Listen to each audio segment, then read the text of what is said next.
আসসালামু আলাইকুম। শুভ বিকেল। সবাইকে অনেক অনেক শুভেচ্ছা ভালোবাসা জানিয়ে শুরু করছি। আমি নাফিউজ্জামান নাফি। শিল্পকলার নানা মাধ্যমে আমার দুর্বলতা রয়েছে। একজন চিন্তক। সমাজের নানা বিষয় নিয়ে ভাবতে ভালো লাগে এবং সমাধানের পথ খুঁজতে ভালো লাগে।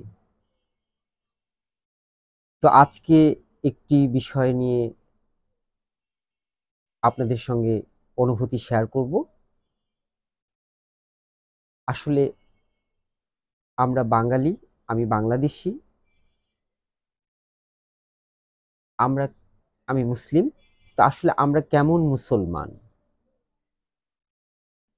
তো ছোট্ট একটা গল্প দিয়ে বলি, শুরু করি।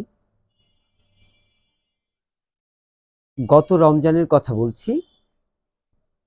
গত রমজানে 25 রোজা হবে। 25 রোজার দিকে একটি বাজারে, সবজি বাজারে ঢুকলাম। টমেটো কিনবো। তো টমেটো কিনতে গিয়ে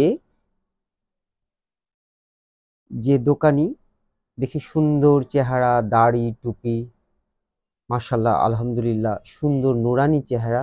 তা আমি তাকে সালাম দিলাম। তো সালাম দেওয়ার পরে একটু ইতস্ত হয়ে উত্তর দিয়ে বড় বড় চোখ করে তাকিয়ে আছে, কারণ তাকে 99 জন সালাম দেননি। তিনি আমাকে সন্দেহের চোখে দেখছেন। তো হয় অনেক সময় আমাদের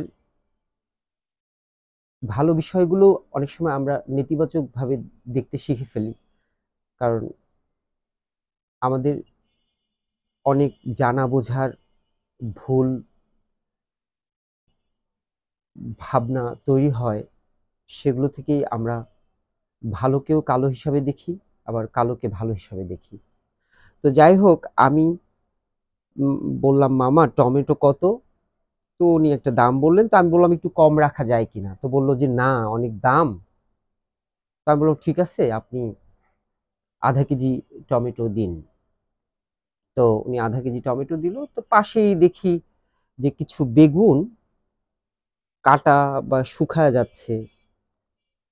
তো হয় কি, প্রথম রোজায় তো বেগুনের বা রমজান মাস এলেই আমরা কেমন মুসলমান এবং আমরা কেমন ধার্মিক, বা আমরা আল্লাহকে কতটা রাজি খুশি করার জন্য যাপিত জীবনে আমাদের ধর্মচর্চা বলি, আমাদের কর্ম, আমাদের দেখলেই বোঝা যায়। তো বেগুনগুলো শুকায় যাচ্ছে এবং নষ্টর পর্যায়ে। তো দেখতে দেখতেই তার কর্মচারী এক ডালি টমেটো, পচা টমেটো ফেলে দিল পাশে ডাস্টবিনে। তো দেখে আমার খুব খারাপ লাগলো। যে আমি মনে মনে ভাবছি যে ভদ্রলোক এই কয়েকটা টাকা কম রাখলো না, আর এতগুলো টমেটো ফেলে দিল। তো আমার নিজের বিবেকেরও একটা প্রশ্ন জাগলো। তা আমি তাকে বললাম, মামা কিছু মনে করবেন না, আপনাকে যদি একটা ছোট্ট প্রশ্ন করি, আমার জানার ইচ্ছে হয়েছে। তো বলেন। আমি বললাম, মামা, এই যে আপনি তো এগুলো কেনা জিনিস, তাই না? তো ধরেন টমেটো গুলো ফেলে দিলেন, বা এই যে বেগুনগুলো শুকায় যাচ্ছে বা কেটে রাখছেন, বিক্রি হচ্ছে না, বা এরকম হয়তো 25 রোজার দিকে আর মানুষ খায় না, প্রথম রোজার দিকে আমরা তো এমনি একটু বায়াসড হয়ে যাই বা হুজুগে মাতাল হই, যখন যেটাতে খেতেই হবে আমাকে, বা তা আমাদের দ্রব্যমূল্য, আমরা সুবিধাবাদী, আমাদের ওই ধরনের সিন্ডিকেট রয়েছে, দাম বাড়ানো হয়, এবং আমরা সুবিধাবাদী যে মানুষকে কিভাবে সুযোগ বুঝে সুযোগ সন্ধানী।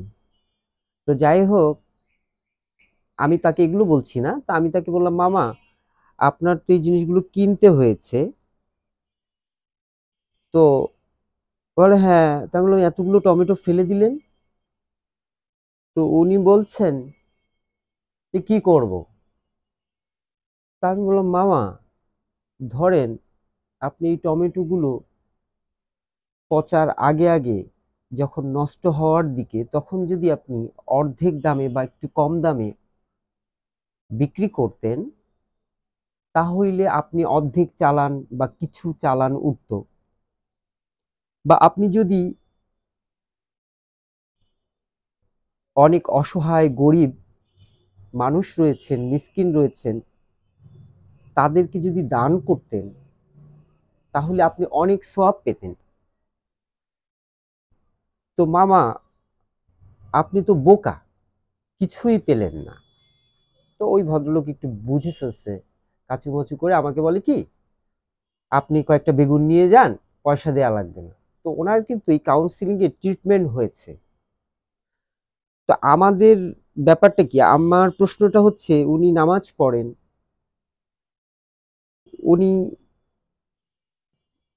আল্লাহকে রাজি খুশি করার জন্য ওনারও একটা সুন্দর মন রয়েছে, বা উনিও ভালো ধার্মিক হতে চান,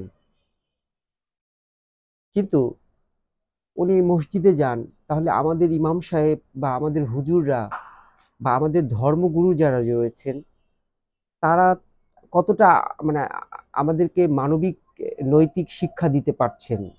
এবং পৃথিবীতে শুধু আমরা ব্যবসার জন্য আসিনি, এখানে পরীক্ষামূলক এসেছি, কিছু দিনের পার্থিব জীবন, সেখানে আমাদের কিছু রুটি রুজি, হ্যাঁ, বিষয় থাকবেই।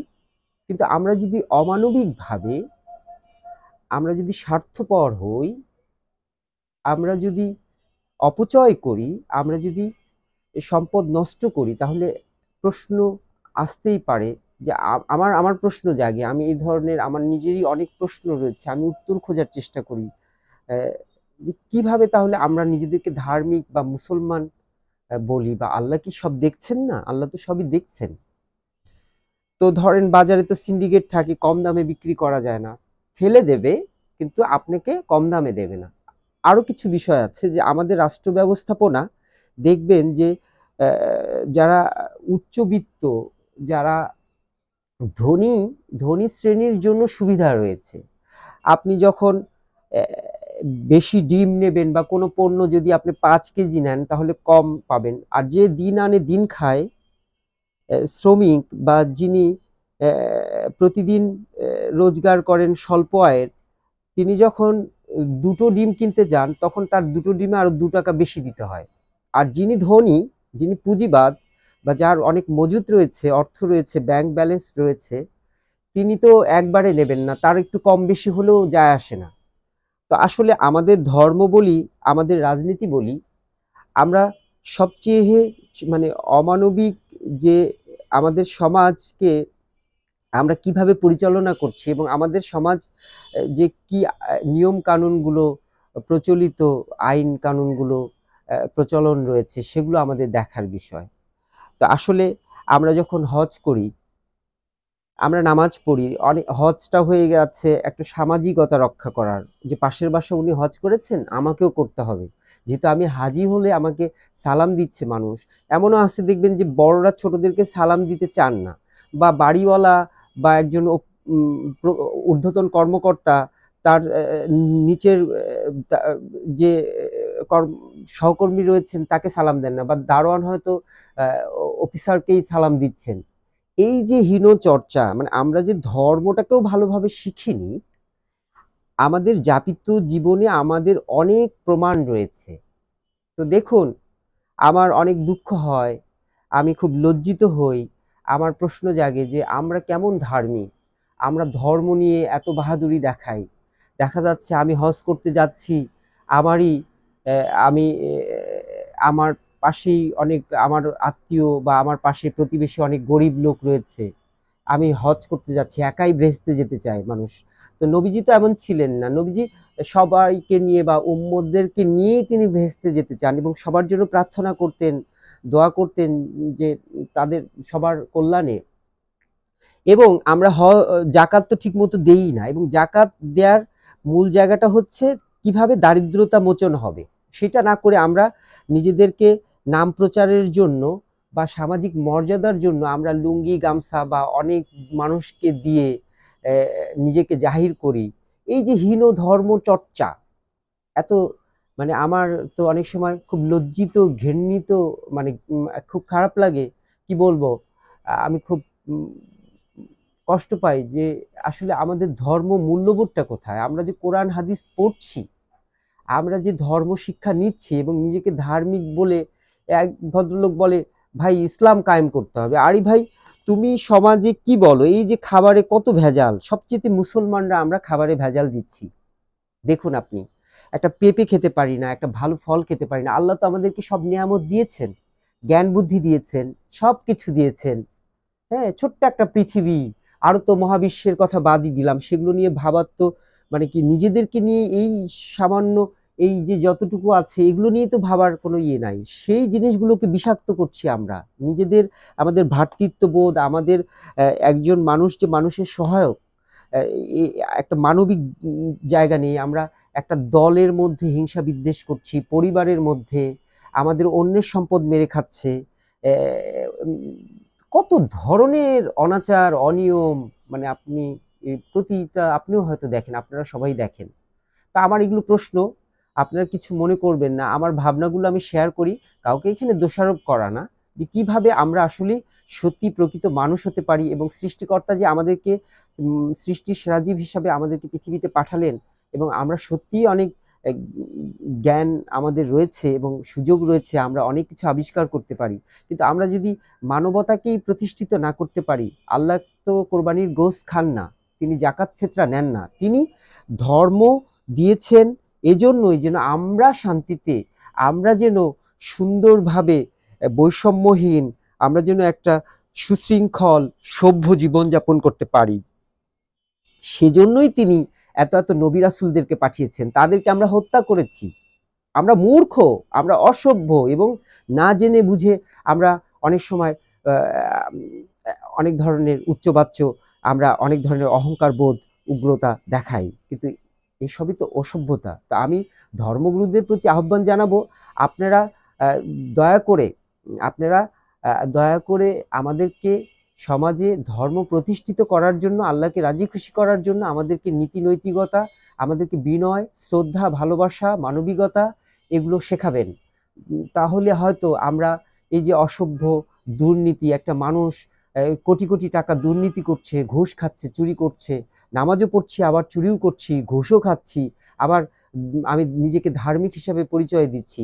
আপনারা সত্য সুন্দর অনুসন্ধানী হয়ে সত্য বিষয়গুলো নিয়ে আলোচনা, সমালোচনা করবেন এবং সত্য সুন্দর আল্লাহকে খুশি করার জন্য আমরা কিভাবে প্রকৃত মুসলমান হতে পারি, সেই বিষয়গুলো আমাদেরকে দাওয়াত দেবেন এবং আপনারা স্কুলিং কাউন্সেলিং এর মধ্য দিয়ে কিভাবে একটি আ সুন্দর আ আ মানবিক, ধ ধার্মিক সমাজ বা জাতি, মানবজাতি প্রতিষ্ঠা করা যায়, সেই বিষয়গুলো আপনারা আ দয়া করে দায়িত্ব সহকারে নিয়ে কাজ করবেন।